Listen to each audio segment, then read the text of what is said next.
Just a few hundred feet upstream from the graceful span, another structure is being erected that will be one of the engineering wonders of our modern world.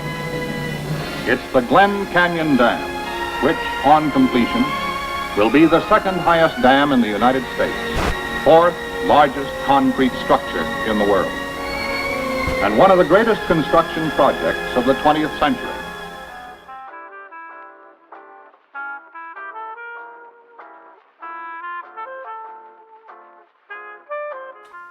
The Colorado River is the largest source of water in the southwestern United States.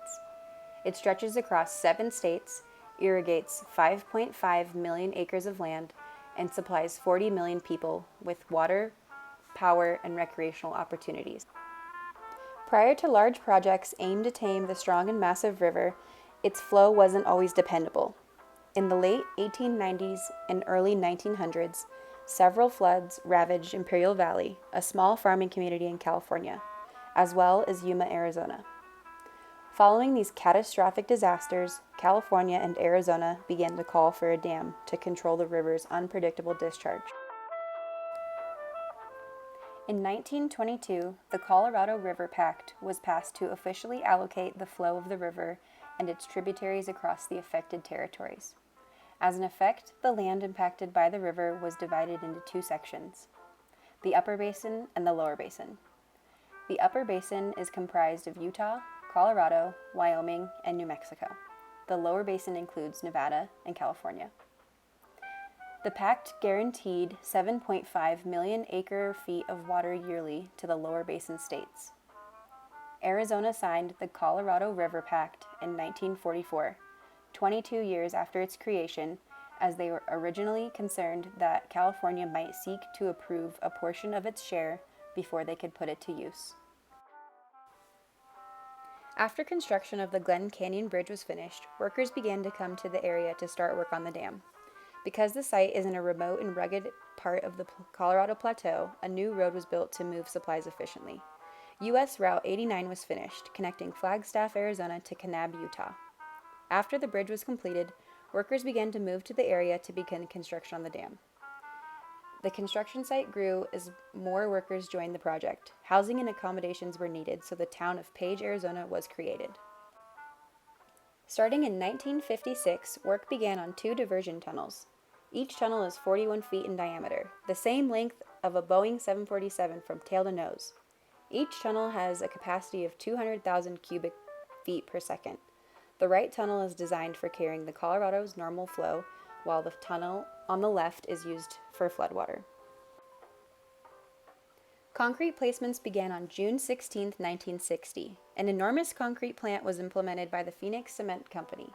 Although the plant could produce 1,450 tons of concrete per hour, placement of the concrete started out slow and sluggish, but eventually picked up speed.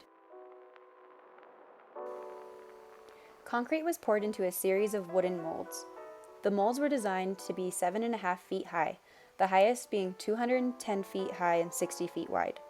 More than 3,000 of these concrete giants make up the dam. After one layer would solidify, the wooden scaffolding would be moved upward to accommodate the next layer. As construction continued, more efficient methods were implemented, including moving concrete through conveyors and remote-controlled buckets. By 1962, the workforce was beginning to gradually decline, and by September of 1963, the dam had topped out, filling what is now Lake Powell, the largest man-made reservoir in the United States. This would prove to be a challenge, taking almost 17 years for it to reach its water capacity. During the construction, many dangers arose. Even though the primary danger to the dam itself had passed, new dangers presented themselves. In this photo, the crews inspect the damage of the tunnel in the right spillway of Glen Canyon Dam. The concrete-lined tunnel is used to carry water from runoff swollen Lake Powell around the dam and into the rest of the Colorado River. The flow was so powerful it gouged huge holes in the concrete lining. The lake had filled completely for the first time in 1980. Generating electricity at the dam depends entirely on kinetic energy from moving water. Because water is the initial source of energy, the process is called hydroelectric power or hydropower. When flowing water turns the blades in a turbine, the kinetic energy is converted to mechanical energy. The turbine then turns a generator router, which processes the mechanical energy into electricity. The Glen Canyon Dam has 8 generator units that can produce up to 165,000 kilowatts of power each. That's over 15 years of power for the average household.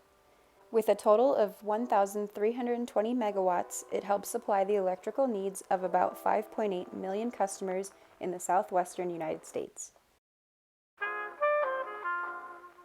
Hydroelectric power is beneficial for many reasons. It is clean, renewable, and does not pollute the land, air, or water. Hydropower lessens our reliance on more environmentally polluting energy sources such as coal and oil. For comparison, 1 year of hydroelectric power from Glen Canyon Dam is equivalent to 2.7 million tons of coal or 8.6 million barrels of oil. By using water instead of fossil fuels, the power plant eliminates 7 million pounds of carbon dioxide emissions every year. Prior to the dam, it was a sediment-rich river that fluctuated in flow with relation to the seasons, rainfall, and inflows of small side canyons. Now, the water released from the dam is cold and clear, devoid of the precious sediment and silt it carried along with it. Sediment that is used to build beaches and provide habitats to native species is becoming sparse. It is as if a flower has been cut off from the sun, lacking its essential nutrients to grow and flourish. Silt and sediment are the building blocks of the Grand Canyon, the part of the Colorado River that has been impacted by the dam the most. Native fish species have been struggling to survive in colder waters.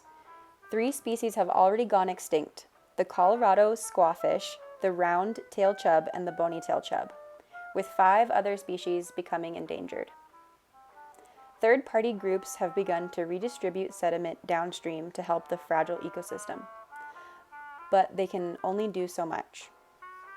Artificial floods have been the topic of discussion several times, although this technique uses massive amounts of reservoir water and only provides a temporary solution.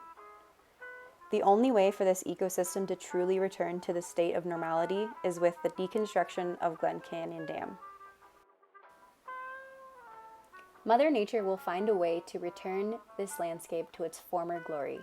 By removing the dam, Lake Powell will eventually disappear, but the soil and nutrient-rich water will return downstream, the way it was always meant to be. Silt and sediment will return, and the ecosystem will begin to heal itself.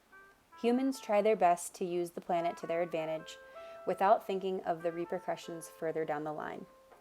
We are leaving a huge impact on the Colorado River and its ecosystems, but that doesn't mean we have to continue to do so.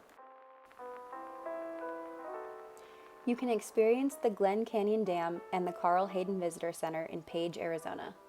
This is a great place to see how the dam has impacted the natural landscape of Glen Canyon and the effects it has had on the environment.